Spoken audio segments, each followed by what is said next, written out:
Formiga Cast, um choque de conversa sobre o melhor da cultura pop.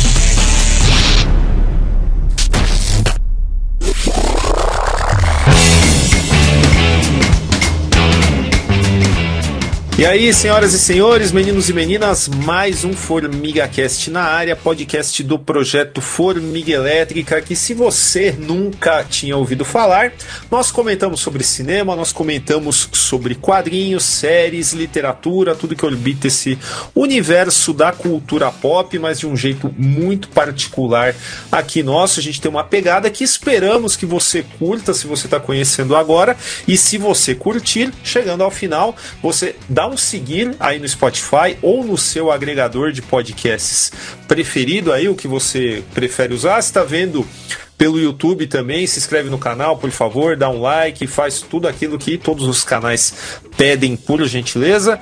Comenta também na nossa caixinha aí do Spotify, que ajuda bastante aí na relevância do nosso projeto. Nas redes sociais nós temos Instagram, onde é @formiga.elétrica. A gente também tá no...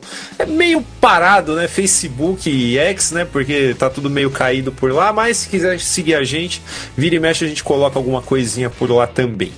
Então, dados esses avisos, vamos à pauta, e uma pauta que a gente teve que arrumar de última hora, porque nós tínhamos um convidado, o convidado viajou, sabe? Aqui as coisas elas são corridas pra caramba, e quando a gente não tem opção, somos forçados a mudar de direção, a gente tem que tirar alguma coisa da cartola rápido, e é isso que nós fizemos aqui. Mas hoje o papo é sobre nostalgia, sabe quando a galera começa a falar que estragaram a infância, que estragaram o personagem, que fizeram isso, fizeram aquilo e tal. Esse é um assunto muitíssimo relevante na nossa atualidade, recheada de redes sociais para lá e para cá, de discussões inflamadas entre fãs novos e antigos. Então a gente tá aqui para discutir um pouco esse fenômeno, né? Porque é um fenômeno de um jeito ou de outro.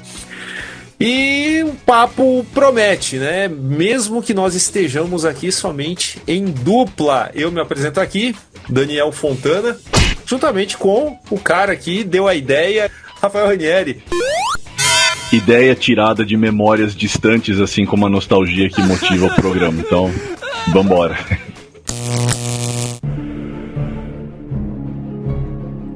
Olha só, eu acho que esse é um bom momento para lembrar de uma resenha que saiu na nossa playlist lá do YouTube, das resenhas de HQ, do Efeito He-Man, do Box Brown, que a Mino lançou aqui no Brasil.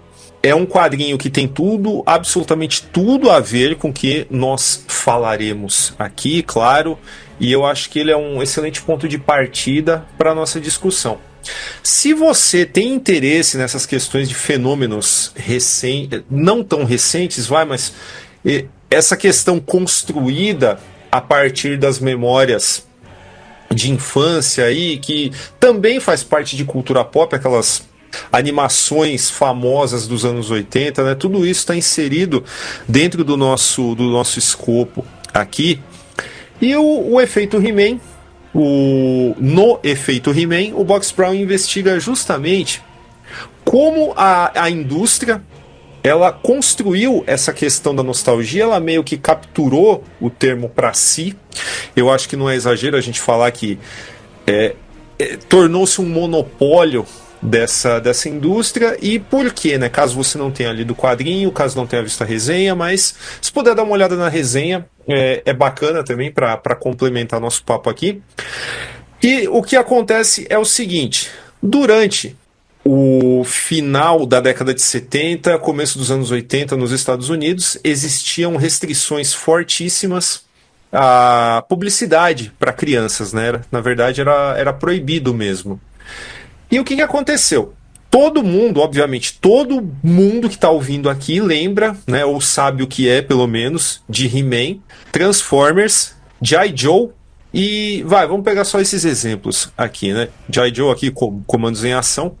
Todos eles tiveram animações, mas todos eles ganharam essas animações, essas séries, depois, né, dos brinquedos, né? Eles eram originalmente brinquedos, ok. E o que a questão das animações tem a ver com isso, né?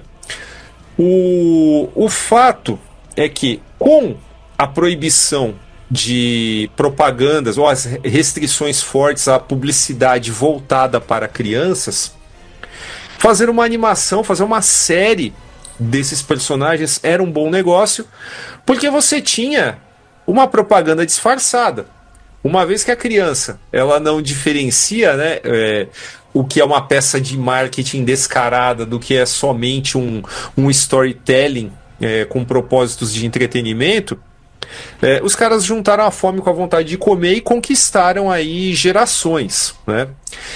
E mais ainda, além disso tudo ser nada mais, nada menos do que comerciais disfarçados, então, que já é um negócio que se a gente falar aqui, pode ser que alguém pense, mas tá estragando minha infância, tá falando que aquilo que eu assistia quando eu era criança era só propaganda, mas era mesmo, não tô falando que não podia ter qualidade ou que você não poderia se divertir com aquilo, ter uma boa memória. A questão é que essas boas memórias, elas foram fria e especificamente calculadas para levar ao contexto que a gente vive hoje. E não são somente esses casos, né? A gente pode colocar aí nesse balaio o próprio Star Wars, né? Que um monte de gente aprendeu a gostar na mais tenra idade. E leva a isso. Como tem muito brinquedo, como tinha universo expandido nos quadrinhos, né? Aliás, todos os nossos casos, eles têm universos expandidos também, né? Você tem o brinquedo, você tem É claro que Star Wars tem o filme primeiro, tá? Não é exatamente o mesmo caso, mas é um trabalho de nostalgia exatamente igual, né? Só muda a ordem aos outros aqui. Porque tudo isso é vinculado a momentos da nossa vida que a gente não tinha preocupação alguma, né? Eram momentos felizes. E isso, gera esse senso de pertencimento, esse bem-estar, né? Pensando no passado, num passado extremamente idealizado, né? Para dizer a verdade. E aí o que acontece? Você tem os fãs mais ardorosos hoje de todas essas franquias que a gente está falando aqui. Claro que Star Wars ganha de longe, né? Em termos de quantidade, mas é exatamente o mesmo comportamento que elas provocam em determinadas pessoas, né? E a gente pode procurar mil outras aí também, Tartarugas Ninja, o próprio Star Trek, de um jeito ou de outro, né? Que também tem um império de merchandising por trás e tal. Isso tem muito a ver, né, com aquilo que o Jameson vinculava, né, vinculava a nostalgia comercializada com o capitalismo tardio e tal. E desemboca totalmente nessa cultura agressiva das redes sociais que a gente tem hoje, porque, veja bem, tudo isso que foi cristalizado na infância dessa galera, e até da nossa, né? Mas vai da gente pensar um pouquinho e ver até onde vale a pena se importar com certas coisas, mas tudo isso que a gente está falando aqui ficou cristalizado na cabeça de milhões de pessoas, tá? E essas pessoas hoje, por conta dessa memória idealizada, essa saudade de um tempo que parecia muito melhor, mas a gente sabe que não era, né? Era só a nossa percepção que é diferente, e tentar replicar percepções é impossível, né? Sua vida muda, você muda também, e você tem que aceitar que você muda também. E aí a gente chega justamente, né, nesse campo de batalha, né, que se tornou a internet, quando trata-se de atualizar personagens, de mudar... Nossa, cara, principalmente quando muda etnia, muda sexo de personagem e tal, que muitas vezes é forçado, sim, pode ser, mas as reações, elas normalmente, via de regra, elas são muito desproporcionais, né? A gente sempre fala entre nós aqui, caramba, meu... Por que algum adulto vai se preocupar com isso, né? E, claro, isso se desdobra em casos sei lá, o filho do Superman ser bissexual e um monte de gente reclama, mas quem reclama não lê os quadrinhos também, né? Então, é um mundo muito doido, né? Pra gente discutir isso, acho que a gente vai gastar um tempinho aqui, acho que não vai conseguir cobrir tudo, né? Depois que a gente for dormir, a gente vai lembrar de um monte de coisas que a gente poderia ter falado e acabou não falando aqui. Mas faz parte, né? Sim. Bom, cara, eu acho que eu vou começar a minha parte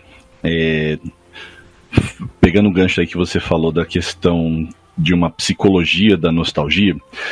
Eu acho interessante porque quando a gente fala do uso da nostalgia hoje como um caça-níquel, imediatamente a gente se debruça sobre uma questão que também ela é política, né? Toda essa rejeição que você falou, né, essa coisa da famosa cultura da lacração que os reacionários, conforme os reacionários batizam, ela tem essa questão, sim, política, mas uma coisa que eu sempre gosto de lembrar para todo mundo, inclusive para o pessoal progressista de esquerda que insiste nessa... Se não acredita, ao menos divulga de forma bastante equivocada, sem contextualizar, o que eu considero um tremendo erro, a noção de que a arte nem sempre precisa ser política, né? Tem muito pessoal também de esquerda que fala, não, porque a arte sem política e não sei o que, toda arte é política. Não, não é. Inclusive, assim, se interseccionam, tangenciam uma outra, mas são campos epistemológicos completamente distintos. Senão elas teriam o mesmo nome, senão não haveria necessidade de distingui-las. E por que eu falo isso? Porque existem coisas que precedem a política, as consequências políticas na arte, e uma delas é a psicologia. Não dá para falar de política sem falar de psicologia. E a nostalgia está inserida dentro do contexto da psicologia. E, por incrível que pareça, assim, eu começo a minha fala numa direção que talvez pareça até passando um pouco de pano para esse sujeito que vira e fala que o estúdio lá que mudou o sexo do personagem ou a etnia do personagem favorito dele arruinou a infância dele. Mas não é isso, tá? Eu vou dar o contexto. Que é o quê? A nostalgia, ela exerce, sim, uma função psicológica. Tá? Inclusive, a nostalgia ela já foi considerada uma doença mental. Tá? Na época em que esse tipo de expressão ainda se usava e tudo mais, era uma espécie de versão mais abrangente do que a melancolia. Né? Se eu não me lembro direito da distinção, era uma coisa do tipo, a melancolia ela trabalha mais com a questão do eu, e a nostalgia ela trabalha mais com a questão da memória dos eventos e das pessoas, tá? Colocando mais ou menos dessa forma. E a nostalgia continua operando mais ou menos dessa forma. Ela só não é, obviamente, mais uma doença mental. Mas o que é a nostalgia? A nostalgia é o retorno da nossa percepção atual a um conjunto de memórias conforme elas são interpretadas dentro desse distanciamento histórico entre o momento em que aqueles eventos, aquelas memórias aconteceram e o nosso eu atual. Tá? E isso tem uma implicação hermenêutica que é muito interessante porque como funciona o ato de interpretar? Ele funciona como um diálogo, como, né, a expressão de Gadamer que eu sempre gosto de lembrar aqui, aquele encontro de horizontes, a fusão dos horizontes. Mas normalmente quando a gente fala de interpretar uma obra ou um evento histórico, a gente se posiciona como um eu, ou seja, um conjunto de referenciais que interpela, que interpreta um evento externo ou uma obra, um algo externo. Só que o ato de interpretar também pode acontecer internamente. Porque quando nós temos essas memórias, quando nós temos esses referenciais que são adquiridos no nosso período de formação, isso fica na nossa mente, cozinhando, não sai dali e vai nos acompanhando durante a nossa formação e durante o nosso crescimento. Quando chega um determinado momento das nossas vidas, agora, por exemplo, que nós somos adultos, que a gente já tem um outro conjunto de referenciais, a gente já tem uma série de outras experiências que se sobrepõem àquelas memórias e àquelas experiências de formação, é quase como aquele paradoxo do navio de Perseu, que, né, começa a viagem, troca as placas, é o mesmo navio que saiu, o mesmo que chegou. Quando a gente retorna àquelas memórias de infância, a gente retorna de uma forma distanciada. E esse distanciamento provoca um prisma que faz com que a gente veja aquelas memórias de uma forma positiva. Por quê? Porque é assim que a nostalgia age. Ela cria... Essa é uma função que assim, os psicólogos eles consideram até positiva da nostalgia. Por isso que eu falei agora há pouco que iria parecer até que eu estava passando um pouco de pano para esse pessoal que fala, arruinaram minha infância. Não, não é isso, gente, mas é que a nostalgia, ela tem uma função psíquica, uma função psicológica, emocional, que pode ser positiva, porque ela cria um senso de continuidade. Quando você retorna a essas memórias no seu período de formação, essas experiências de quando você era criança e adolescente, e você vê aquilo com saudades, com uma coisa positiva, com uma coisa do tipo, nossa, como aquele período era legal, como eu era feliz naquele momento. Isso cria uma sensação de acolhimento de si mesmo. Isso cria uma sensação de pertencimento de si mesmo. Isso cria uma sensação de conexão entre aquele eu que você era quando você era criança e adolescente e essa pessoa que você é hoje, que você pode debater se são entes distintos ou não, mas existe uma conexão direta entre eles. E essa conexão é possível de ser acessada através da nostalgia. Então, por um certo lado, e vejam que, eu não sei se é polêmico o que eu vou dizer agora, mas enfim, é só o começo da conversa. Por um certo lado, dá para entender por que uma pessoa adulta fica irritada quando uma nova versão ou uma nova interpretação de um personagem ou de uma história que ele conheceu quando criança ou adolescente é apresentada, e aqui eu não estou entrando na seara política ainda, mas dá de uma certa forma para entender por que essa pessoa fica irritada, porque é uma recepção contemporânea daquele mesmo referencial que ele já tinha desde criança e adolescente, mas de uma forma diferente. Ou seja, cria um conflito entre aquela memória de acolhimento, de afeto, de pertencimento que essa pessoa possui e que dá uma certa noção de continuidade do seu próprio eu. Então é um desafio que é afetivo, que é emocional e, portanto, irracional. É muito fácil pra gente falar do... mas o que importa, sabe? Inclusive vira até uma tiração de sarro por, de novo, né? O pessoal que se alinha politicamente a essas novas versões revisitadas, são trazidas para valores contemporâneos. Tem gente que tira sarro, fala, porque você tem 40 anos, como é que você tá chateado com isso?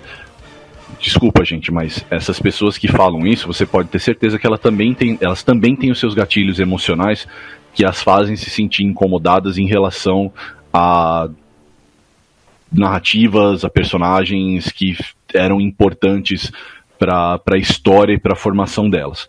Tá? Inclusive por isso a palavra representatividade é uma palavra de ordem nisso hoje, porque é uma refiguração desse processo. E lógico, nessa tensão você cria um campo de batalha entre as pessoas que têm a oportunidade de rever narrativas e se sentirem acolhidas e aquelas que por conta dessas mudanças se sentem excluídas daquelas memórias que são tão caras, tão importantes a ela. Então assim, quando a gente fala dessa questão de nostalgia, não é uma coisa tão simples, porque mexe muito com o afeto das pessoas, e não é porque você é um adulto de 40 anos que esses afetos não importam. Não estou dizendo, parênteses, itálico, sublinhado, negrito, não estou dizendo que a imensa maioria dessa galera que xinga e bate de frente e se revolta não se comporte de maneira extremamente imatura e não iria se beneficiar muito de uma cadeirinha de terapia para se reconectar de uma forma mais saudável com essas memórias de infância, porque isso também, assim, é o que eu disse, a nostalgia ela pode ser positiva, mas ela tem muitos aspectos negativos, que é muito por onde a gente vai continuar essa conversa. O meu ponto é que, como tudo na vida, nada é preto no branco, tá? E a nostalgia também não é. É um evento psíquico cheio de nuances, e se a gente quiser entender a extensão política, a extensão macroscópica, como o Daniel mencionou na fala dele, né? Já trouxe a questão de como o capitalismo se apropriou da noção de nostalgia para gerar mais lucro. Para a gente entender como a política, como a economia da nostalgia funciona, a gente precisa entender ela também como um evento psíquico. E não dá para você simplesmente virar para uma pessoa e falar: abandone as suas memórias e as suas referências de formação. Não dá para fazer isso. Você pode questionar que essa pessoa, por exemplo, se você é um homem branco, hétero, cisgênero, você muito provavelmente se identificou e se sentiu acolhido e pertencido e representado por uma gama de heróis e personagens e narrativas infinitamente, exponencialmente maior do que pessoas fora desse núcleo privilegiado. E a gente pode sim questionar as consequências sociais, e não só podemos, como devemos questionar, e não só devemos, como devemos trabalhar para refigurar esse processo, sim, mas a gente não pode simplesmente ignorar o fato de que existe um motivo para o evento da nostalgia, como ele acontece tanto nos indivíduos quanto na sociedade. Existe uma maneira de entender por que as pessoas se comportam assim, inclusive também no sentido de encontrar um equilíbrio, talvez no uso da nostalgia, um equilíbrio que não acontece justamente porque a natureza do capital, a natureza do capitalismo, na natureza da indústria de cultura de massa é provocar o desequilíbrio, né? É provocar a extinção da escassez da memória e do afeto, do processamento de emoções. Bom, obviamente, só para complementar puxar um fiozinho dessa fala aí, que é meio que um resumo, né? E a gente tem que fazer a crítica de ambos os lados, né? A gente sempre tenta, ser imparcial nesses casos, então eu vou seguir aqui, porque sempre que alguém reclama de alguma mudança, seja ela qual for, e não precisa ser necessariamente de etnia ou de sexo, nem nada, pode ser qualquer outra coisa, sabe? Trocou personagem e tal. É foda com PH, né? Quando você vê a ala mais dita progressista da internet e tal, querer reduzir tudo, absolutamente tudo. E eu não estou falando que o outro lado tá certo, tá? Que todas as reclamações têm que ser contempladas, ouvidas ou levadas a sério. Não, tem gente que fala muita besteira, tem gente que cacareja em rede social, a gente sabe disso. Mas assim, também é foda, porque sempre que essa discussão vem à baila, algumas pessoas preferem explicar tudo através de é racismo, é misoginia, é homofobia, é transfobia. E nem sempre é isso, né? Às vezes é uma mudança de cor de cabelo, a pessoa já fica puta. E eu vou dar um exemplo. Quando o Daniel Craig foi escolhido como James Bond, cara, os caras reclamaram falando it's Bond, not blonde, entendeu? Quer dizer, estão achando ruim a cor do cabelo do cara, malandro, entendeu? Então, basicamente, assim, não dá pra gente reduzir esse fenômeno aí, dessas paixões, desses humores exaltados em relação a mudanças na cultura pop, através de preconceito puro e simples, reacionarismo e por aí vai. Tá, que seja 90% dos casos, mas assim, esses 10% já provam que nem todos são assim. E é algo que até acho que no Quadrinhos na Sarjeta ele comentou uma vez, né? Falou assim, olha, o sujeito tem que examinar também por que ele está reclamando. Se ele reclama que tem um Superman negro, não significa que ele é racista. Agora, vamos supor que aparecesse um Superman loiro de olhos azuis, ele ia reclamar também? Se ele reclama, tudo bem, a gente entende essa questão do reconhecimento, da nostalgia, daquilo que é acolhedor para ele e nada. Agora, se ele não reclama é porque ele é um racista filho da puta, né? Essa é a real. Mas a gente tem muita coisa aqui que vai sendo desenterrada nessa discussão, que é, por exemplo, evidentemente a gente tinha que entrar na seara política, como o Rafael já citou aqui, e de novo, é foda com PH quando você vê as pessoas justamente sendo levadas, né, para não dizer manipuladas, por essa lógica de mercado. Porque, veja bem, nós estamos ainda sob o domínio, e eu não tô falando, sabe, que eu não gosto dessas coisas, tá? Vamos deixar isso claro, tá? O filme do Superman do James Gunn tá para chegar, eu também tô ansioso para ver, eu gosto dessas paradas. Mas convenhamos que é no mínimo preocupante, a gente já falou isso aqui diversas vezes, né? Que a indústria ela sobrevive de propriedades que estão aí há 100 anos, ela não renovou isso, né? E isso também, acho que a nostalgia da forma como a gente está discutindo aqui é um sintoma disso, sabe? Porque sempre tentou-se aproveitar-se, né? Reciclar um fandom, né? E com isso você traz um monte de gente velha, né? Com referenciais antigos, inclusive, que vai reclamar absolutamente de qualquer coisa que ela acha que não está no lugar. Né? Então, assim, por mais que a gente queira, vou ser um pouquinho mais amargo que o Rafael, por mais que seja compreensível nessa questão da nostalgia, o cara não se sente incomodado com essa mudança, eu também me sinto incomodado quando vejo as pessoas assim tão dominadas por essas paixões e esses humores que são, de fato, construídos por uma lógica de mercado, né? E, de novo, eu não tô falando que, assim, que não vejo super-heróis, não assista He-Man, sabe? Você quer ter suas coisas aí, beleza, todo mundo, ninguém é 100% imune a isso. A gente, com certeza, aqui também não é, né?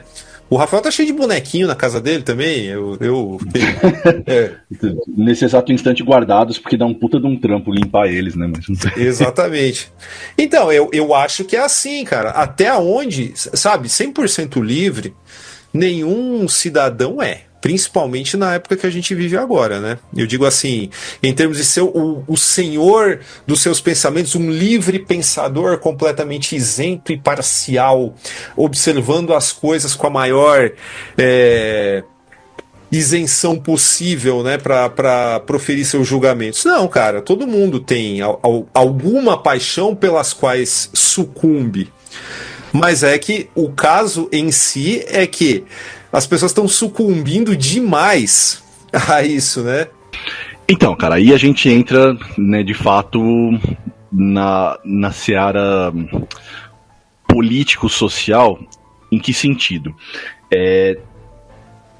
Esse tipo de atitude por parte dessas pessoas que reagem raivosamente, irracionalmente, também tem a ver com o efeito de fragmentação, aquele velha conversa de Bauman que a gente tem de vez em quando por aqui, tem a ver com aquele efeito de fragmentação que as redes sociais provocaram no tecido social como um todo, e a maneira como as personas digitais das pessoas tiveram que se reencontrar, se reaglutinar dentro do universo digital a partir de outros termos, né? Não à toa, muito do extremismo político, da polarização política, não só no que tange a questão de arte, cultura pop, mas como um todo, que existe no mundo hoje, acontece dentro do universo digital, justamente porque a humanidade como um todo está tendo que reaprender a se reorganizar psiquicamente de forma coletiva, né? Retomando aquele velho texto do Freud, né, o mal-estar na civilização, em que ele já alertava que os efeitos, os afetos, a própria libido que trabalha em nós individualmente também trabalha em nós coletivamente. E essa fleuma, essa fúria que às vezes desperta quando a nossa noção de eu, essa coisa da nostalgia que eu expliquei, ela é confrontada com novas interpretações, com novas narrativas, ela acontece justamente porque as pessoas se reorganizam, elas se aglutinam em torno desse ódio comum a essa nova versão. Por quê? Porque nesse ódio comum você encontra aquela mesma sensação de pertencimento que a nostalgia provoca.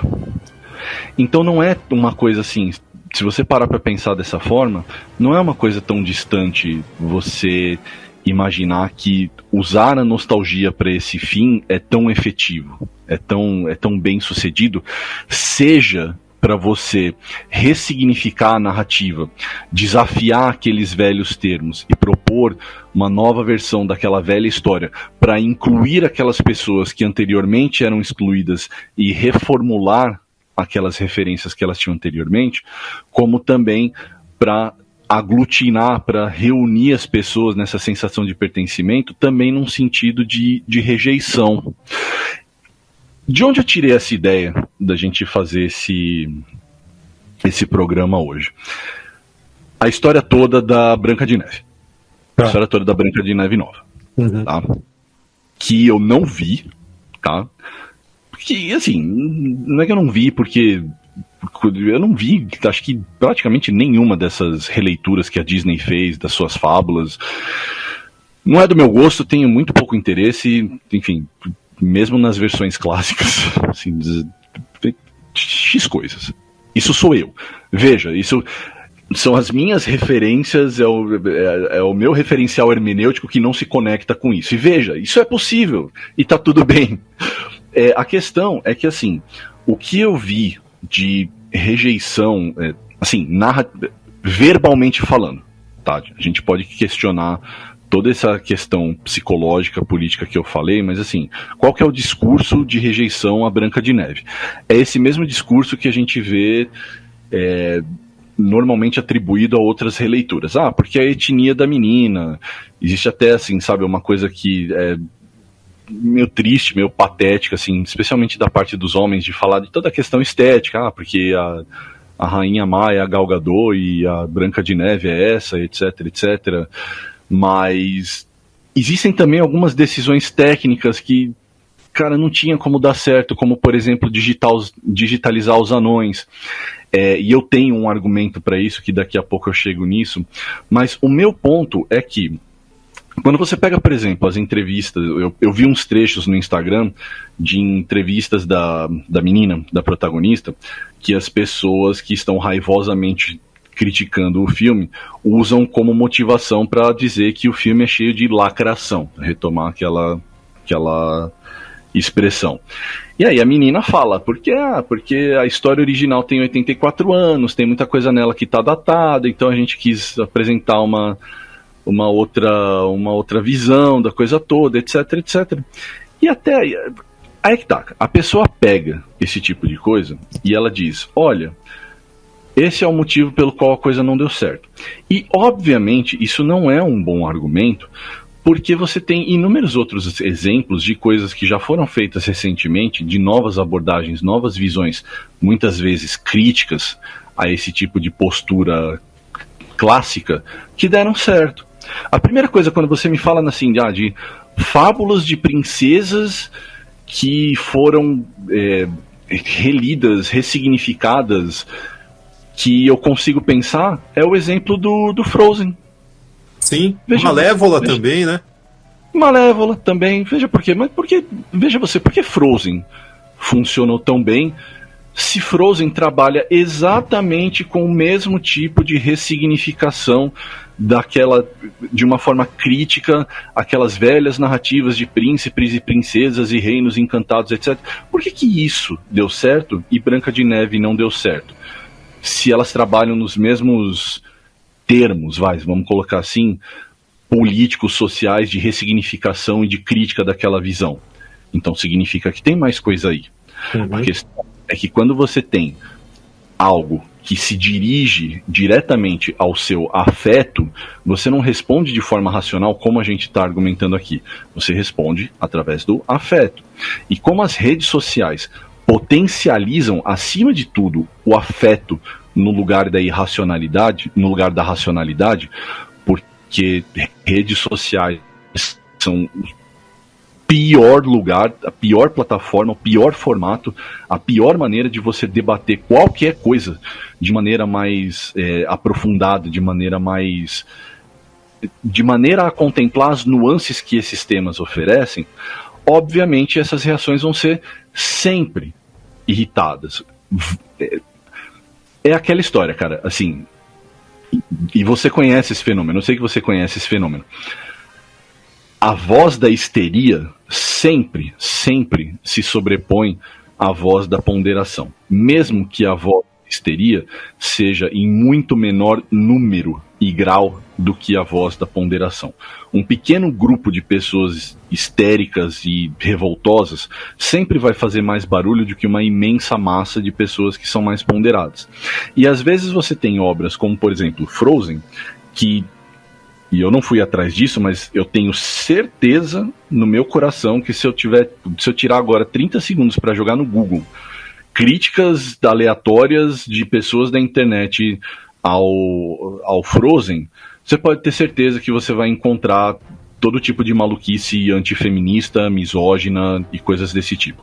Eu me lembro, um tempo atrás, quando o Rings of Power, a série do Senhor dos Anéis, estava começando a entrar no ar no Prime Video, e vieram as críticas. Muitas críticas não vieram no sentido de ponderação ou aproximação da narrativa.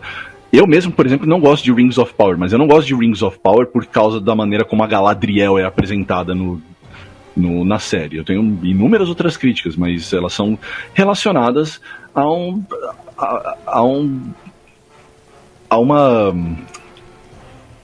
espírito tolkieniano, se você quiser colocar dessa forma. Mas enfim, o meu ponto é, muita gente, quando as críticas de Rings of Power começaram a pipocar, aqueles que defendiam a série foram lá e resgataram críticas das mais variadas e absurdas ao Peter Jackson quando ele estava lançando a sua trilogia.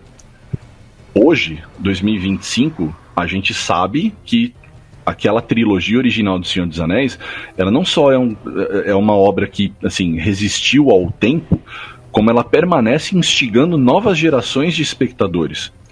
Assim, é um filme, assim, que tem tudo para transcender o momento em que ele foi feito, aquele espírito no qual ele foi feito, e se tornar uma daquelas obras canônicas cinematográficas que viram estudo de caso. No entanto, já naquela época, e a gente está falando ali da aurora do século XXI, em que já existia internet, já existia, não rede social como a gente conhece hoje, mas já existia interação entre personas digitais naquele momento, e o que a gente via é exatamente isso. E por que havia esse tipo de rejeição? Porque o que o Peter Jackson fez em muitos momentos foram releituras, foram adaptações de personagem, e não à toa, veja você, quem que eram grandes alvos daquelas críticas virulentas à versão hedionda que o Peter Jackson estava fazendo? A Arwen, que era uma personagem que condensa nela um arco que era para ser o dos filhos do Elrond, virou só ela, porque feministas estão acabando com o Senhor dos Anéis, porque a Arwen era uma personagem secundária e ela pegou o arco dos irmãos dos filhos do Elrond e blá blá blá blá blá blá blá. Isso aconteceu em inúmeras formas, assim, inúmeros outros tópicos. Por quê? Porque se refere a esse pertencimento que você cria quando você se organiza em torno de um ódio comum a alguma coisa. Então, quando a gente fala dessa questão da nostalgia e do arruinaram a minha infância, a gente tem que entender que não se refere simplesmente na verdade, sim, quase nunca se refere a um juízo estético ou moral da obra em si. As pessoas não estão falando da obra em si. Elas estão odiando coletivamente, porque esse ódio coletivo provoca o mesmo sentimento de pertencimento nostálgico que a nostalgia internamente provoca. Então é mais fácil de você até entender isso antes de um fenômeno político e social como um fenômeno psicológico. Uhum. De fato. Mas nesse sentido, cara, a gente tem assim, comportamentos diferentes quando a gente se afasta um pouco dessa cultura ocidental, né? Por exemplo, nós comentamos até agora há pouco sobre o fato de propriedades centenárias ainda ditarem os rumos da cultura pop, né? O que as pessoas estão vendo e tal. E assim, se você tirar super-heróis também da história, super-heróis que foram criados no final da década de 30, que estão aí ainda, porra, a gente tá. A maior estreia do ano é um personagem com quase 90 anos, né?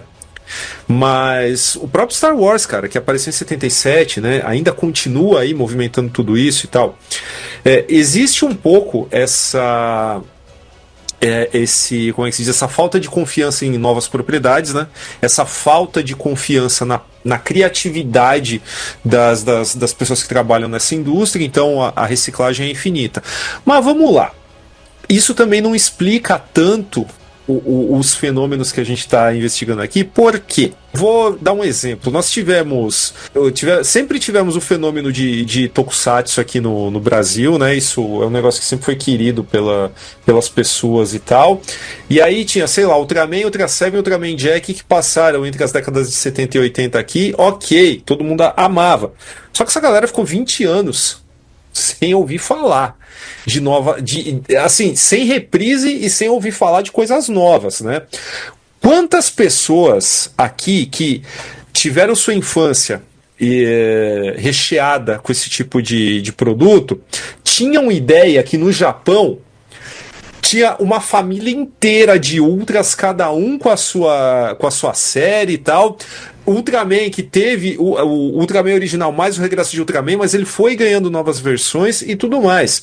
A impressão que eu tenho é que lá o que acontece é o seguinte: a série agrada, a série não agrada, beleza, os caras vão continuar lançando e o caramba. Mas ninguém chega a ficar gritando porque isso aqui não tem nada a ver com aquele original, eu prefiro aquele original, entendeu?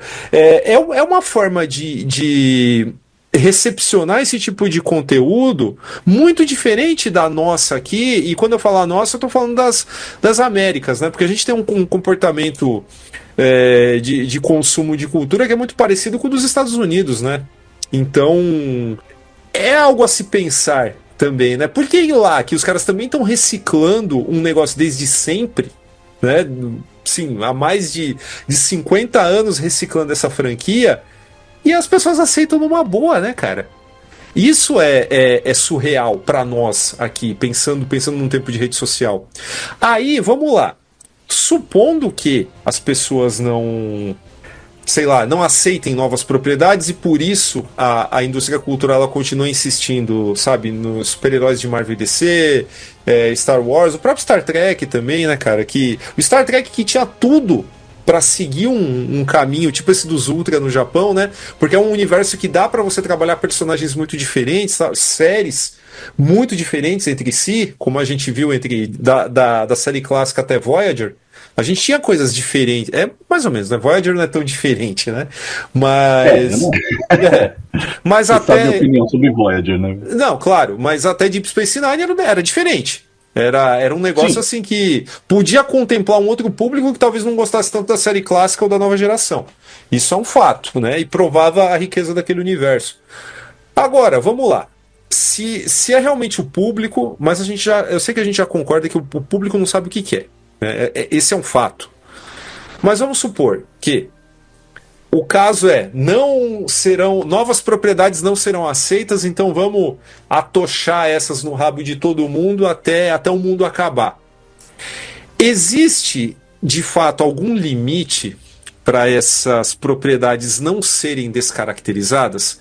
Porque aqui, obviamente, a gente não pode também falar que lançaram uma nova versão do herói, do seriado X ou Y aí, e o povo não gostou. Conforme a gente deu o benefício da dúvida para as pessoas que não gostam de determinadas coisas. Então, existe de fato um limite do que dá para mudar e o que precisa permanecer para manter a essência desses personagens? Essa é uma pergunta muitíssimo pertinente também, né? Cara, e aí eu, tal qual um mestre Pokémon, eu saco a minha Pokébola da filosofia e eu chamo Walter Benjamin pro campo de batalha. Porque isso que você tá mencionando, cara, entra naquele tópico que o Benjamin falava sobre a aura da obra de arte. E a aura da obra de arte, ela emana de um certo caráter do sublime, da surpresa, de uma conexão mais profunda com esses referenciais estéticos que nós temos em nós. E por que que isso não ocorre mais? Porque não é que em outros momentos a indústria de cultura de massa não tivesse existido. Você falou um negócio lá atrás, assim, você perguntou, porra, mas por que que a gente continua voltando a esses personagens que, sabe, tem 80 anos de existência? Cara, não é difícil de entender se você pensar no sentido daquilo que eu estava falando sobre a nostalgia. Por que que a gente continua voltando a esses personagens? Porque esses personagens, no começo do século passado, foram aqueles que estruturaram os referenciais coletivos daquilo que seria a cultura pop. Na nossa memória coletiva, como sociedade, são eles que estão lá. Você falou, por exemplo, dessa coisa dos japoneses agora, eu achei bastante interessante, porque realmente os japoneses, eles têm, assim, culturalmente, tem uma brincadeira, né, que alguns dos meus professores, eles sempre fizeram, assim, o japonês, ele não cria, o japonês, ele pega alguma coisa que já existe e ele melhora ao extremo, assim, ao extremo da sofisticação. O japonês, ele não é um criador. E esses heróis da cultura pop japonesa, eles surgem num momento em que o Japão estava refigurando, estava reconstruindo completamente a sua identidade nacional, a sua identidade social, e isso também parte da cultura pop, que é quando aqueles grandes personagens clássicos vão surgindo. O Godzilla, o Ultraman, Super Sentai, Kamen Rider. Por que esses personagens continuam existindo até hoje? Porque é da cultura do japonês pegar uma coisa e ir reformulando até tentar atingir a perfeição e, tipo, oferecer novas abordagens de algo que fez sucesso anteriormente. A Nintendo, quando começou a publicar videogames, lá na sua Aurora, criou aqueles personagens, sabe, deu o pontapé inicial em personagens como o Super Mario, como Link da Lenda de Zelda, como Donkey Kong, e hoje, toda vez que a Nintendo lança um console novo, você pode ter certeza de que junto vai vir um Mario novo, um Zelda novo e, sabe, outras franquias de imenso sucesso. Por quê? Porque no referencial nostálgico deles, ele não funciona de uma maneira distanciada, porque a maneira como a cultura japonesa vê o passado é diferente da nossa. Nós temos essa tendência de ir atropelando a nossa relação com a história. Eles não. É diferente. Só que isso não significa que eles também não tenham uma relação nostálgica com o passado. Muito pelo contrário. O fato de eles não terem essa desconexão tão grande com a história e com o passado, muitas vezes se reformula em até um apego demasiado a algumas coisas e algumas ideias do passado. Mas aí eu entraria em outra seara. No nosso caso aqui no Ocidente, esses personagens antigos, eles fazem parte da formação da nossa percepção do que era cultura pop. Então, eles são o referencial coletivo da nossa nostalgia como sociedade. Então não é à toa que a gente continua voltando para eles. Agora, sobre essa questão do roubo da infância, né, que tem mais ou menos a ver com o arruinaram minha infância do título do podcast, essa questão do roubo da infância tem a ver também com uma apropriação dessas memórias que tem uma única função, que é a reciclagem de ideias, né? Assim, você fala, bom, mas isso não é a nostalgia em si? Não. A nostalgia é você observar aquelas memórias e aquelas referências do passado como pertencendo ao passado. No entanto, o que é que, de novo, gente, resgatando aquela coisa do Walter Benjamin, não é que a indústria não existia naquela época. A indústria de entretenimento existe há muito tempo. Mas assim como todas as outras indústrias do mundo, a gente nunca viu a indústria de entretenimento trabalhando num passo tão acelerado quanto agora. eu acho que eu usei essa expressão agora há pouco, que eu falei da questão da excelência na escassez. Assim como as nossas emoções, gente, isso falando de psicologia, assim como as nossas emoções, a nossa relação com a arte, ela depende de um tempo de processamento de afetos e emoções. Quando você assiste um filme, quando você lê um quadrinho, quando você joga um videogame, para você absorver toda a potência daquela obra, para você se conectar com toda a potência daquela obra, para você, que é uma outra maneira de dizer, para você encontrar o horizonte da obra, para você pegar os seus referenciais internos e colocar em contato com os referenciais da obra, você precisa de tempo. Você precisa de um certo espaço para processar essas emoções dentro de você. Só que, se você usa esse tempo e esse espaço, alô Einstein, para processar essas emoções dessas obras que você acabou de ter contato, significa que você não está consumindo a próxima. E o capital não tolera isso. Você precisa consumir a próxima obra de arte. Só que para você consumir alguma coisa, é preciso que esta coisa seja produzida. E da mesma forma que você, cidadão ouvindo a gente, tem suas dificuldades porque você não tem tempo nem espaço para processar as suas emoções e as suas ideias acerca de uma obra de arte, você pode ter certeza que os criadores dessas obras também não têm tempo para ter novas ideias, para abordar novas narrativas, para criar novos personagens. E é por isso, não é só por isso, né, é um problema multifatorial, mas esse é um dos motivos pelos quais a gente acaba reciclando tantas ideias. Inclusive isso estava me lembrando um meme que eu vi, um sujeito fez um negócio muito engraçado, que ele pôs num plano cartesiano a frequência com que os Batmans estão sendo lançados no cinema. Ele fez um gráfico assim de proporção do tempo, ele fez um cálculo rapidinho e falou, então é minha conclusão que em torno de 2050 nós vamos ter um Batman sendo lançado a cada 15 segundos, tá, gente? Então se prepare. A conta foi mais ou menos essa. E é verdade, cara, porque assim, a gente retorna a esses personagens, por quê? Porque esses personagens, essas narrativas que já são estabelecidas, que já fazem parte da nossa memória coletiva, conseguem paupérrimamente contornar essa questão da excelência da escassez. Porque você já tem um produto que, em tese, e friso em tese, é comprovado e aprovado pelo público, todo mundo já conhece. E o que você faz para não lançar a mesma coisa o tempo todo? Você joga um verniz diferente. Você cria uma embalagenzinha diferente, bonitinha, que pode ser, que é o que acontece muitas vezes, e que provoca essa reação fleumática por parte das pessoas, que é muitas vezes uma revisitação da história antiga por valores contemporâneos, por um prisma contemporâneo.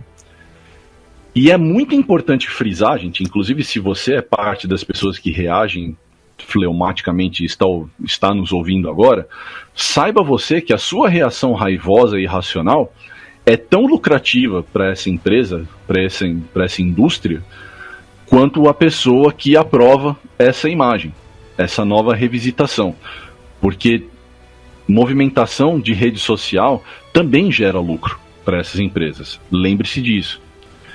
Então esse bafafá todo em torno da Branca de Neve poderia, né, assim, justificar completamente essa abordagem se o filme tivesse dado certo. Só que o filme não está dando, né? Porque no momento que a gente está gravando, ele está no cinema agora. Ele não está dando certo. Só que ele não está dando certo não é porque ele confronta a nostalgia das pessoas. Ele não está dando certo porque, pelo que eu entendi, pelo que eu vi por cima, por algumas coisas que eu mesmo cheguei a verificar, ele tecnicamente e narrativamente deixa muito a desejar. Tecnicamente, por exemplo, houve uma questão que eu consegui ver, que eu mencionei, né, que é a digitalização dos anões. Por que isso é um tiro no pé? Porque, de novo, a indústria não entende que ela não pode substituir tudo o que se faz num filme de fantasia ou num filme alegórico ou com efeitos digitais. Não é que efeitos digitais não sejam uma parte imensa da indústria. É uma imensa parte, e é incontornável esse processo. Mas ainda existem certos limites. E pelo que eu vi do que eles interpretaram lá dos anões, que eles resolveram digitalizar para não usar anões de verdade, porque, sei lá, qual motivo que eles acharam que ia ser preconceituoso, alguma coisa assim. Não, na verdade foi por causa do Peter Dinklage, que falou alguma coisa, né? Falou uma merda absurda e a própria comunidade se voltou contra ele e falou, cara, tirou nosso emprego, idiota. Então, e além disso, cara, aqueles anões, eles tentam ser reproduções antropomórficas mais fiéis daquilo que seria os anões da animação clássica. E fatalmente, aquilo caiu no Vale da Estranheza. Aquele conceito que a gente já revisitou aqui, quando você tenta aproximar uma coisa muito da visão humana através de recursos digitais, não dá certo, tá? Eu não vou entrar nisso agora, mas se você nunca ouviu a gente falando sobre isso, procura aí Vale da Estranheza, joga no Google e você vai entender o que eu tô falando sobre o filme. Então assim, fatalmente caiu nisso. Por quê? Porque, de novo, a indústria tentando contornar a excelência da escassez, ao invés de fazer a coisa da forma certa, de promover um debate, de promover um processamento das informações e dos afetos, sabe? Por que simplesmente por que a Disney simplesmente tomou a palavra do Peter Dinklage como verdade?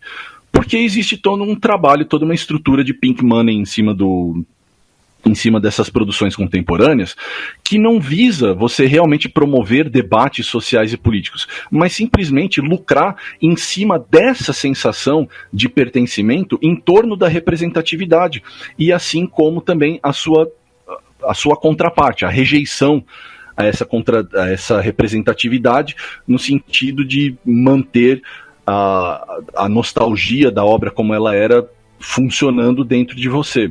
Então, assim, essa reação raivosa que você menciona, ela também é parte de uma estratégia de lucro, e tudo que tange a essa reciclagem extrema de narrativas e de ideias e de personagens tem a ver com o fato de que a própria indústria, que gostem os CEOs ou não, ainda depende muito da mão humana, não é capaz de produzir no ritmo e, em tese, na qualidade que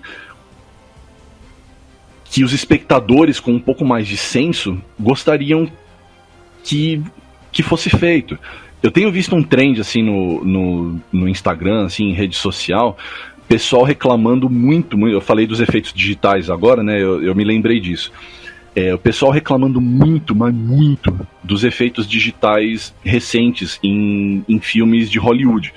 Pessoal pegando, sei lá, eu vi isso ontem mesmo, um cara pegando aquela cena do Piratas do Caribe lá, que o David Jones está tocando o órgão com os tentáculos dele, e ele falando, nossa, como que esse efeito digital foi feito, tipo, 10 anos atrás, eu não lembro que filme, era um dos filmes da Marvel. Como que esses efeitos digitais foram feitos 10 anos atrás e esse efeito de filme agora em 2025 é tipo, exponencialmente mais porco. O pessoal de videogame também tem reclamado muito disso. E fala, porra, tem uns gráficos de jogo de tipo 5, 6 anos atrás que são superiores aos que estão sendo lançados agora. Por quê? Porque a indústria do videogame também passa pelo mesmo processo que a indústria cinematográfica está passando nesse exato instante, e assim, os estúdios eles mergulharam num processo de produzir os títulos que eles chamam de AAA, e se tornou um processo tipo, absurdo de caro. A própria indústria desenvolveu um ritmo de lançamento desses jogos que é completamente insustentável, e isso vem a custo de quê? Na qualidade da produção, que é, de novo, retornando a esse tópico da excelência da escassez, que é a escassez da arte, provando que ela não pode ser de fato contornada. Nesse caso, a escassez ela se relaciona diretamente com a nostalgia, porque a nostalgia, de uma certa forma, também é a ausência do fato em si. Por quê? Porque o que resta do fato, do evento, da narrativa, do contato, é apenas a memória, é apenas a lembrança, é apenas o afeto. Isso também é uma forma de escassez. A escassez, a ausência, ela oferece pra gente um espaço e um tempo de processamento dessas memórias, desses afetos, dessas sensações que a gente tem quando a gente entra em contato com essas obras de arte. E a indústria, porque ela exige o consumo ao máximo o tempo todo, ela não permite isso. Então, como é que ela usa a nostalgia? Como bucha de canhão. Então, já que eu não consigo produzir coisas novas, produzir afetos novos, produzir sensações novas, com qualidade, no ritmo em que essa loucura lucrativa exige hoje, você usa a nostalgia como bucha de canhão, você usa como um campo de batalha em que você promove tanto a busca pela representatividade daquelas pessoas que não a tiveram na sua formação de infância e de adolescência, quanto na rejeição daquelas pessoas que a tiveram e agora estão vendo, segundo essa perspectiva afetiva que é irracional, sendo tomada de si. É interessante, cara, mas o que a gente está vendo também é um negócio que muda muito rápido, né? Parece que a gente está falando de um negócio que a gente vem observando, porque obviamente que para a gente ter essas conclusões, é porque a gente viu muita coisa que suporta justamente essas conclusões. Então, vamos supor que alguém está desembarcado no planeta Terra agora e ouça a gente falando, vai parecer que, sei lá, a gente está observando essas paradas aí há uns 20 anos, né? Pelo menos. Quando, na verdade, tem coisas assim que ainda soam como inexplicáveis, né? Como, por exemplo, em 2015, por exemplo, o Mad Max Estrada da Fúria, ninguém reclamou de lacração por causa do coprotagonismo da Furiosa. Né? O que cara, é um negócio que não, que eu me lembre, não, cara, assim, acho que a nossa memória sobre isso é bem distinta, velho, porque o que eu vi de gente xingando o filme por causa disso não tava escrito, velho. Especialmente depois, inclusive, né, vocês que brincaram muito com isso também, com razão, não tiro a razão de vocês, mas aquela história do filme ter sido apelidado de ópera rock feminista, nossa, o que teve de cu sendo rasgado de raiva não tá escrito. Cara, mas assim, o fato da galera ter abraçado o filme do jeito que abraçou e o caramba, em comparação à recepção morna do filme da Furiosa, ano passado, ou retrasado, não lembro, ano passado, é estranho, não é? Existem dois pesos e duas medidas aí, porque justamente a gente tá discutindo sei lá, patologias comuns, que não são novidade, mas elas têm se tornado pauta assim ultimamente por conta da observação desse tipo de comportamento, né? Que é esse lance de manada, né? A galera, tipo, vê o seu influencer favorito falando alguma besteira, tipo, aí ela vai reproduzindo aquilo, então é o argumento viral, né? Não diria nem viral, eu diria virótico mesmo, né, cara? Porque parece uma doença mesmo, né? Mas é estranhíssimo mesmo. Assim como temos um outro exemplo, cara, que, a meu ver, tinha tudo pra alguém falar assim, isso não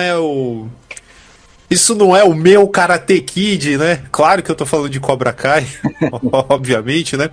Mas você sabe que quando a gente... Bom, você deve lembrar disso, né? A gente assistiu, pelo menos as 2 primeiras temporadas, nós assistimos muito antes de virar febre na Netflix, né? A gente já tava falando de Cobra Kai muito antes da Netflix adquirir e transformar no fenômeno, né? E quando... Acho que pouquíssimas pessoas vão lembrar, né? O bagulho tava no YouTube Red, né? Que era aquele serviço que eles abandonaram depois. Mas você vê que foi uma falha de marketing, né? Porque eles realmente tinham um produto que tinha potencial para estourar. A Netflix viu isso, caiu em cima e deu no que deu. Mas enfim, naquela ocasião, nós fizemos uma Fizemos um vídeo sobre a primeira temporada, né? Comentando essa volta, essa retomada e tal. E eu me lembro bem de um comentário, cara, no vídeo, falando exatamente o seguinte. Fizeram uma distorção para transformar quem tava errado no certinho da história, né? O que não podia estar mais longe da realidade, né? Mas enfim, você vê que é esse tipo de afeto, esse tipo de humor que a gente está comentando aqui, que é a qual a pessoa sucumbiu e talvez não tenha nem visto a série, né? Só tinha a informação de que o foco era outro, e aí já tirou sua conclusão, né? Apesar que a gente conhece gente que mete o pau em filme sem ter assistido, só com base no spoiler, né? A gente já viu esse fenômeno também, né? Mas, enfim. E aí, cara, é por isso que eu fiz aquela pergunta, né, sobre os limites, né? Então é um negócio muito complicado quando a parada sai meio que a toque de caixa, né? Porque, afinal de contas, a indústria ela encomenda um negócio ali baseado num fandom de gente velha, esperando que isso pegue na galera mais jovem também. Não é o caso de Cobra Kai. Cobra Kai ele teve um início muito tímido mesmo, então a gente saca que realmente essas pessoas tinham algum amor por essa franquia e resolveram revivê-la dessa forma, e pelo menos as 2 primeiras temporadas são muito legais, muito interessantes dentro daquilo que a história se propõe a fazer. E aí, beleza, só que é exatamente ali onde tinha a substância que não vingou, né? Estranho isso, né? Mas aí tem a ver com a plataforma e tudo mais. O que eu quero dizer é que não adianta a Disney ficar jogando Star Wars no moedor de carne e saindo salsicha para distribuir para todo mundo, porque a galera uma hora vomita, né? E aqui no caso você vê um certo amor que poderia não ter dado certo, essa é a verdade também, porque não existe uma fórmula. É isso que os executivos talvez entendam em algum momento. Não existe uma fórmula X ou Y para você alcançar um sucesso avassalador, né? A prova disso é a quantidade de fracassos que a gente tem visto aí de vários lados aí dessa indústria cultural, né? E mesmo nos quadrinhos também, né, cara? Paralelo a isso, eu vou fazer mais uma provocação, né? Além dessas questões do que vale, quais são os supostos limites na hora de remexer num baú de franquias velhas, o que você pode mudar, o que você não pode, até onde a essência é mantida, quando pesa a mão e tudo mais. Essa é uma discussão que não vai chegar em lugar nenhum, né? Já dei mais ou menos minha opinião sobre como as pessoas deveriam levar esses projetos, né? Pelo menos é o que eu acho, né? E tem aí alguns exemplos para comprovar isso.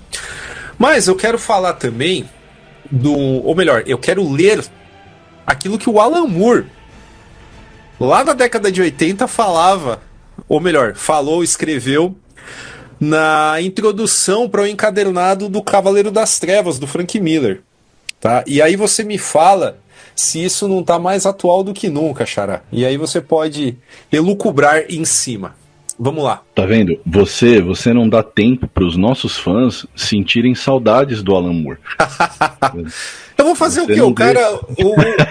O cara sempre tem alguma coisa que encaixa naquilo que a gente está discutindo. O cara tá pensando nisso 40 anos atrás, cara. A gente tá falando disso agora.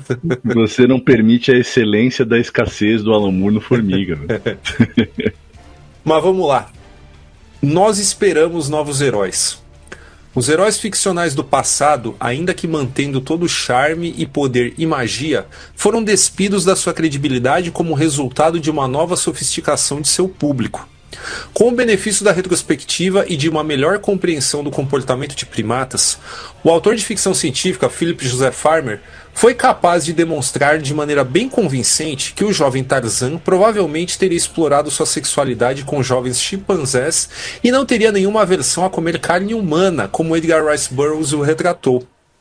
Conforme nossa consciência política e social se desenvolve, Alan Quatermain revela-se apenas como mais um branco imperialista querendo explorar os nativos, e começamos a perceber que o traço dominante na máscara psicológica de James Bond é seu intenso ódio e desprezo pelas mulheres. Se nós preferirmos apreciar as aventuras dos cavaleiros mencionados acima sem estragá-las com implicações sociais, é irrelevante. O fato é que nós mudamos junto com nossa sociedade, e se tais personagens tivessem sido criados hoje, eles seriam alvo da mais alta suspeita e crítica. Então, a não ser que fiquemos sem heróis, como os criadores de ficção farão para redefinir suas lendas para o contexto atual? Essa tradução é do Bruno, lá do Quadrinheiros, que publicou na íntegra isso no site. Eu vou deixar o link aí na descrição do podcast também. E se vocês quiserem conhecer o podcast dos caras lá, que é o Papo Quadrinheiro, também é bem bacana, tá? Não é uma resposta, é uma provocação, né? Mas uma provocação bem bacana, né? Sim. Ele é o rei da descontextualização histórica, né? Ele sabe como provocar nesse sentido.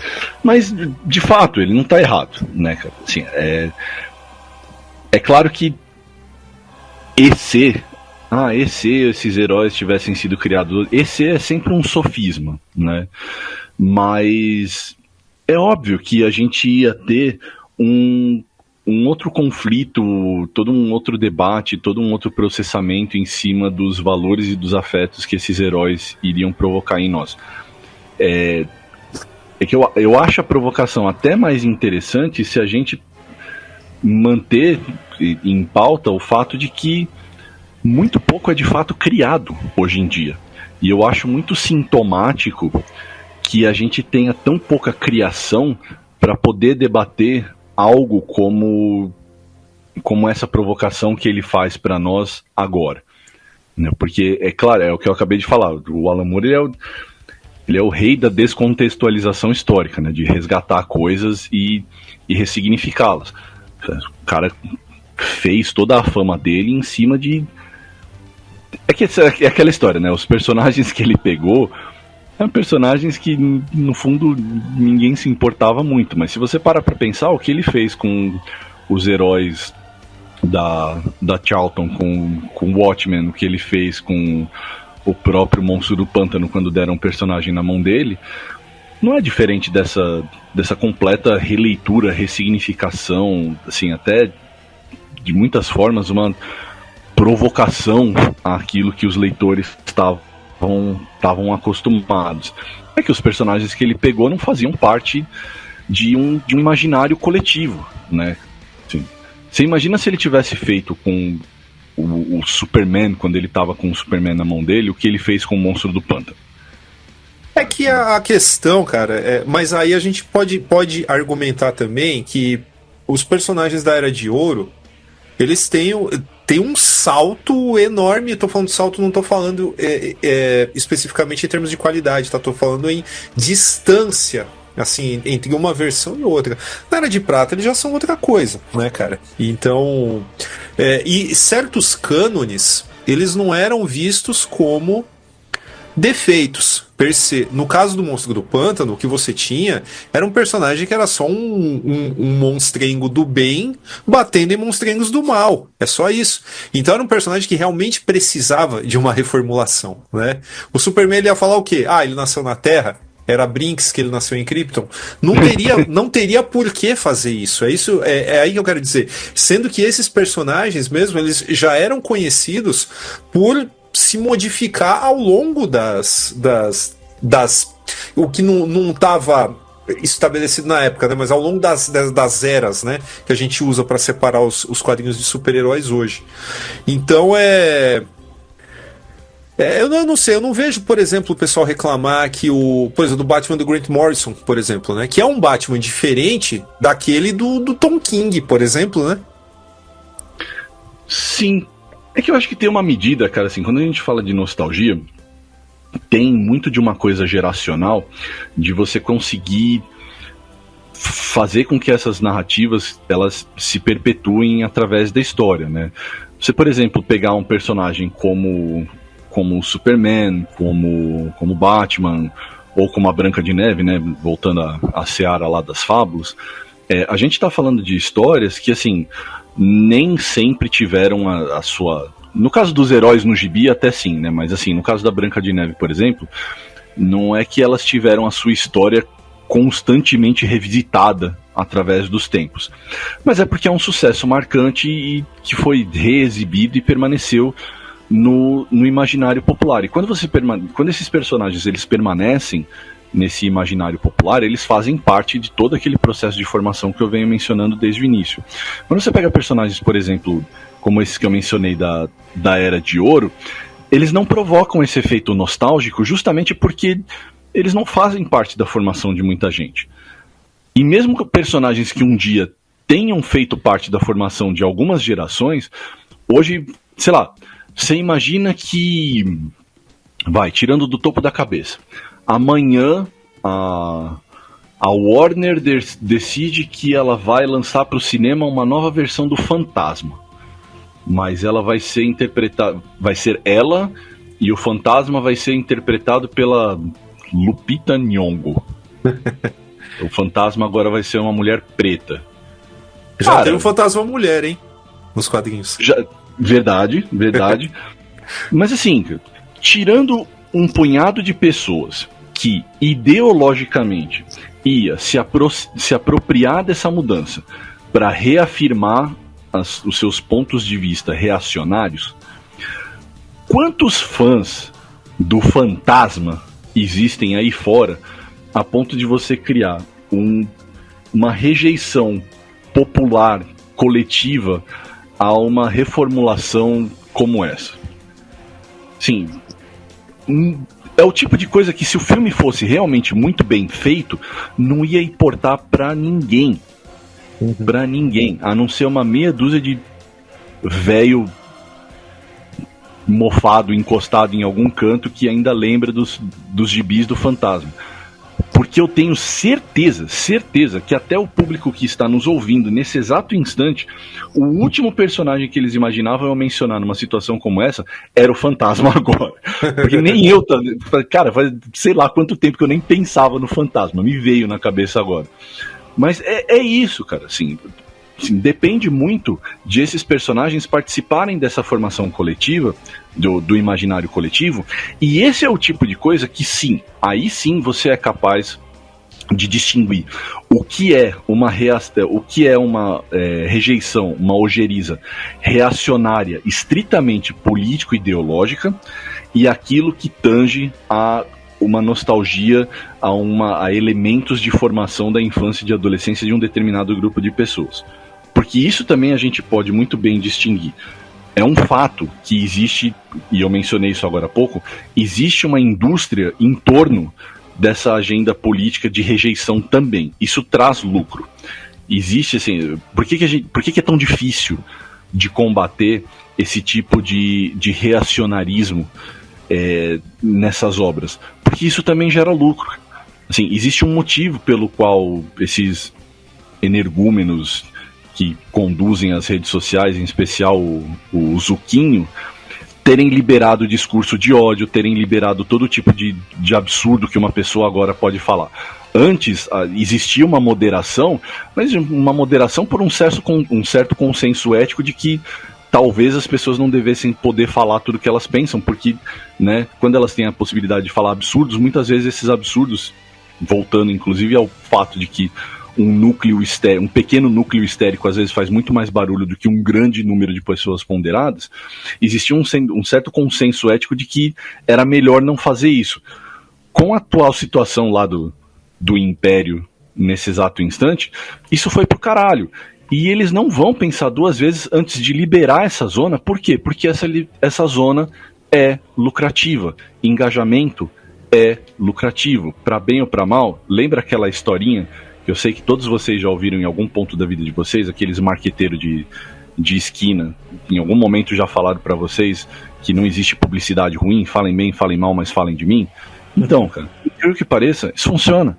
Engajamento dá dinheiro, mesmo que seja através da pura e simples rejeição ideológica estupidificante, sem motivo, porque o Fantasma agora é uma mulher preta, entende? Mas, Então, mas o Coringa 2 engajou a galera em rede social também, foi um fracasso. Tem isso também, né? então, mas é que o Coringa 2 é ruim. Aí é que Não, tá. você não viu o Então, filme pra estar falando. eu vi recentemente, eu Não, detestei não cada é momento ruim, dele. cara. Pelo amor. Tem problemas, mas até aí você também tem, cara. Misericórdia, cara. O desenvolvimento da Arlequina é um dos piores desenvolvimentos de personagem que eu já vi na vida. Ah, Assim, senhor, cara. É isso porque você gosta da.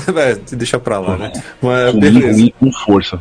O Coringa, assim, a gente não pode também deixar de imaginar que existem obras que não vão conseguir fazer sucesso com o público por motivos estéticos. Também não dá para reduzir tudo a um debate político e de nostalgia, né? Até no caso do Coringa, por exemplo, o próprio primeiro filme já era uma tremenda releitura do personagem, sobrou muito pouco dele.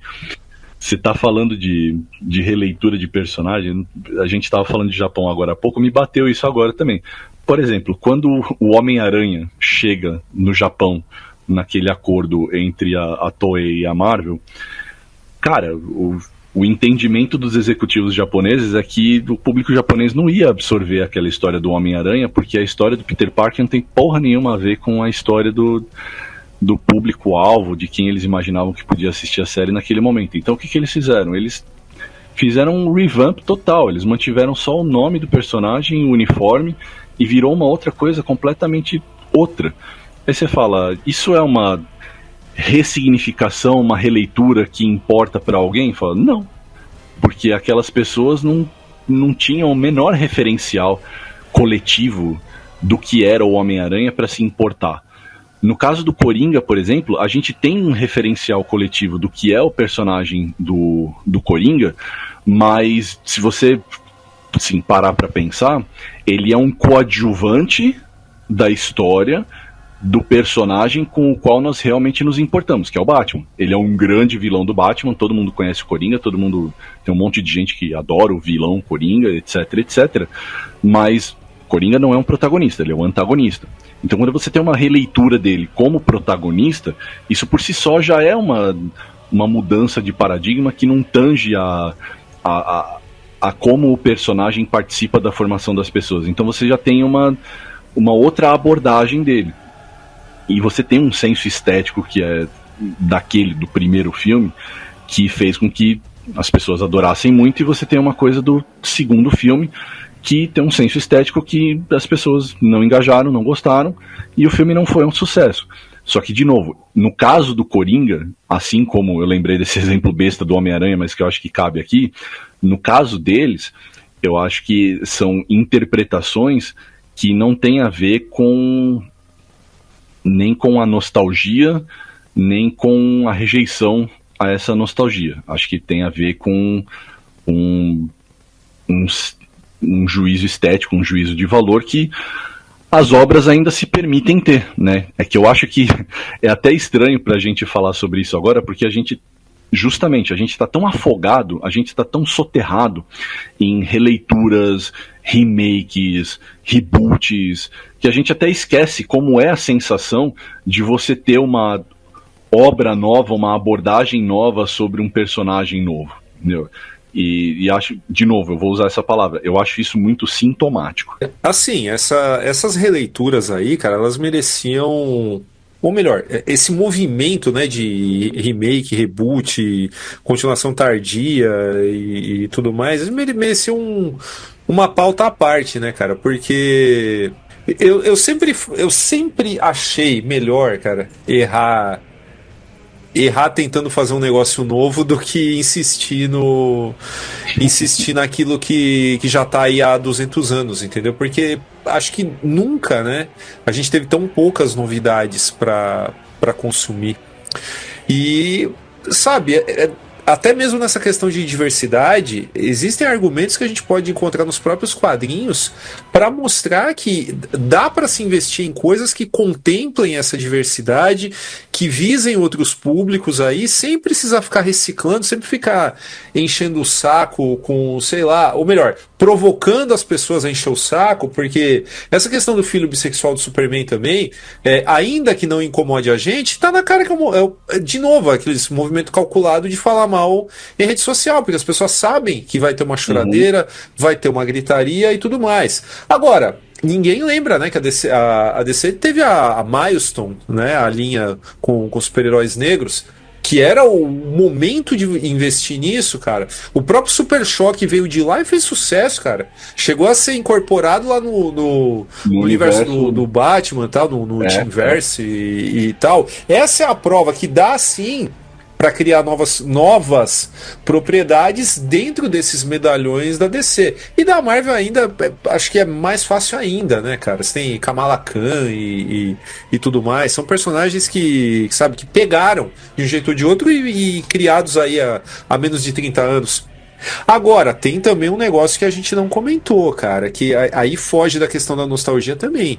É um negócio mais de birra, né? Das pessoas se sentirem mais importantes do que elas realmente são. Porque você sabe tão bem quanto eu, a gente vê isso pra todo lado.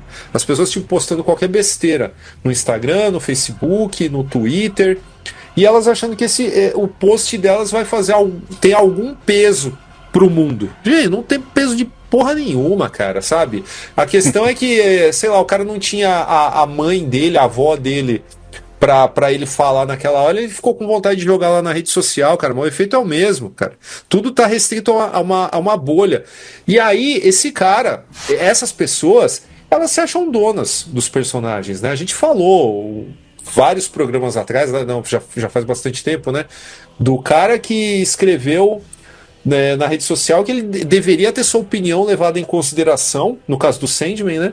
Porque ele gastou muito dinheiro com esse personagem ao longo da vida, então ele se sentia meio que ou melhor, ele achava que os proprietários da marca tinham a obrigação de tratá-lo como se fosse um acionista do board da empresa, né?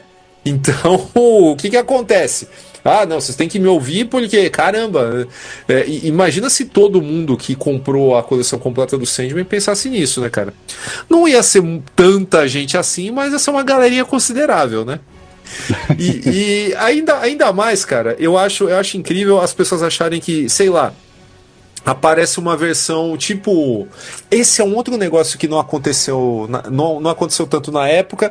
Teve choradeira, mas se fosse hoje ia ser uma choradeira muitíssimo maior, né? Ou talvez não, né? Não sei. Mas o Constantine do Keanu Reeves, por exemplo, quando apareceu, as pessoas trataram, nossa, como se os caras estivessem, tipo, queimando em praça pública todos os números do Hellblazer, né, cara? A gente teve até um colaborador nosso, né, que a gente não vai citar o nome, que escreveu assim, não fui ver isso no cinema, porque se eu fosse era pra tacar pedra na tela e não sei o que lá. Ah, meu, vai pra puta que pariu, né, cara? A gente não tem esses chiliques, nem quando a DC resolve zerar toda a linha dela pra começar tudo do zero, cara. Por quê? Porque a gente tem a consciência de que não é porque eles estão terminando uma linha e começando outra que as outras elas deixaram de existir. As pessoas elas meio que desconsideram os seus próprios paradigmas mentais, cara. Lembra do personagem como você gosta e acabou. Entendeu? Pega a sua história velha, vai ler, vai reviver esses momentos, vai conversar com alguém que gosta também. Agora vai ficar enchendo o saco porque você não concorda com aquela versão. E honestamente também não gosto de descaracterização. Mas se a gente for reclamar cada vez que uma versão nova aparece, aí a gente tá lascado, cara. No caso dos quadrinhos, eu acho mais problemático até porque os quadrinhos entraram assim em tanto um modo de produção quanto um modo de relacionamento com seus consumidores que é completamente autofágico, né? Uhum. Assim, conforme os leitores eles foram se ejetando do consumo dessa forma de arte, no lugar de buscar reconquistar novos leitores, ou de conquistar novos leitores, ou de reconquistar leitores perdidos, a decisão da indústria foi se focar mais e mais naqueles que restaram, né? Nos heróis da resistência, se você quiser chamar assim. E isso criou um processo autofágico muito complicado, porque isso que você falou, essa coisa do eu acho que o personagem é meu também, é a extrapolação completamente tóxica daquela sensação de pertencimento que eu mencionei. É o momento, assim, em que você não sente que você mais... Isso, aí sim, já começa a virar não que muitas coisas que a gente tenha dito aqui já não sejam na seara dos probleminhas psicológicos, mas essa em particular é mais forte, que é o momento, assim, que você já não sente que você pertence a algo, mas que algo te pertence, né? É uma virada de chave bastante tóxica, que pode sim acontecer coletivamente, de um grupo de pessoas acreditar que eles podem se apropriar de uma história ou de um personagem, a maneira como a história desse personagem é contada, porque aí nesse caso, cara, eu acho que a gente nem tá falando mais de nostalgia. Acho que não é nem mais um lance de arruinaram a minha infância. Aqui a gente já entra num lance, meio doentio, de a pessoa não conseguir definir um eu presente, não no passado, mas um eu presente, sem ter esses referenciais constantes, sem ter a manutenção desses referenciais sendo feita constantemente ao seu redor. Aí eu já acho um negócio que é exponencialmente mais doentio, porque a gente tá falando de uma pessoa que já não tá mais vivendo na realidade. Assim, porque quando você fala de uma nostalgia, um lance do tipo, arruinaram a minha infância, pode ser uma atitude imatura, pode ser uma atitude irascível, irracional, mas pelo menos você tem o reconhecimento de que é algo que pertence ao seu passado, que você gostaria que permanecesse daquela forma, porque a sua memória é daquele jeito, mas você sabe que aquilo é uma memória. Aí tem uma galera, como por exemplo esse cidadão que você mencionou aí, a gente já entra numa seara que é um pouco mais doentia, que é aquele lance do tipo, não é que o personagem permanecer desse jeito, eu encontro pessoas ao qual eu sinto uma sensação de pertencimento quando eu falo sobre ele. Não, é um lance do tipo, esse personagem pertence a mim, é o meu direito de fazer com ele o que eu quiser. Então você vê que eu usei todos os verbos no presente. Eu quero fazer com ele o que eu quiser. Então, assim, já é um outro rolê. É um outro... E eu reconheço, isso aí que você falou é uma coisa muito séria, muito real, acontece mesmo, a gente vê muito, e isso é um lance, tipo, muito doentio, e eu acho que tem a ver com aquilo que eu mencionei anteriormente, com essa relação completamente esvaziada de identidade que a gente tem provocada pelas redes sociais, pelo universo digital, em que a nossa persona digital, ela passa a se sobrepor à nossa persona real, a um ponto em que a gente precisa questionar qual é a persona principal. Tem muita gente que se perde nisso de uma tal forma que a persona digital parece ser mais real do que a persona real. E nisso você começa a perder o referencial do mundo real para formar a sua identidade, e você passa a adotar elementos de referenciais de um universo fictício, e isso às vezes envolve adotar narrativas fictícias, personagens fictícios para definir a si mesmo no presente. Aí, meu amigo, o pássaro já saiu da casinha e tá tipo meio mundo migrando já, aí já não dá nem mais para conversar tipo sobre coisa de cultura pop, aí é tipo tarja preta mesmo. Tudo que a gente falou aqui, na verdade, acaba sendo, nos casos extremos, obviamente, né?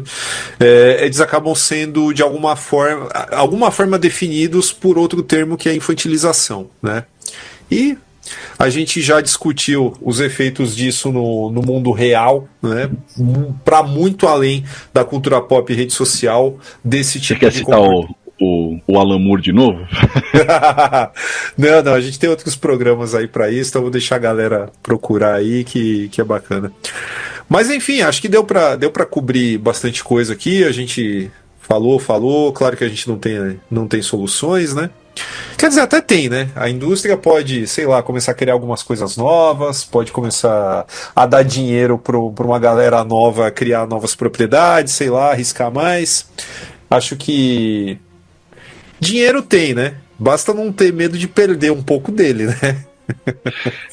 Envolve romper um pouco com essa lógica de produção, cara. Mas aí é você pedir pro capitalismo não ser capitalismo e acho que ser cético nas horas dessas é só saudável.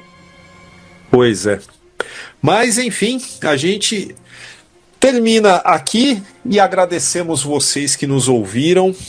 Se gostou do nosso conteúdo, por gentileza, não conheceu a gente ainda, não é seguidor ou seguidora, clica aí no seguir aí no Spotify ou no seu agregador de podcasts. Se está vendo pelo YouTube, por gentileza, dá um like aí no vídeo, por favor, se inscreve no canal, ativa o sininho, que a gente tem outros conteúdos legais aí para vocês. E a gente se despede aqui. Se você quiser mandar um e-mail para nós, é podcast@formigaelétrica.com.br, comentando esse programa, comentando outros, fica à vontade aí para falar o que você quiser. E é isso, a gente se despede aqui, esperamos que vocês dê tempo, né, de vocês sentirem a nossa falta aí em 15 dias. Daniel Fontana, Rafael Ranieri. Um abraço a todos e vejo vocês no passado. É isso aí, não é que a sua vida antigamente que era boa, sua vida hoje que é uma merda. Então, bora lá.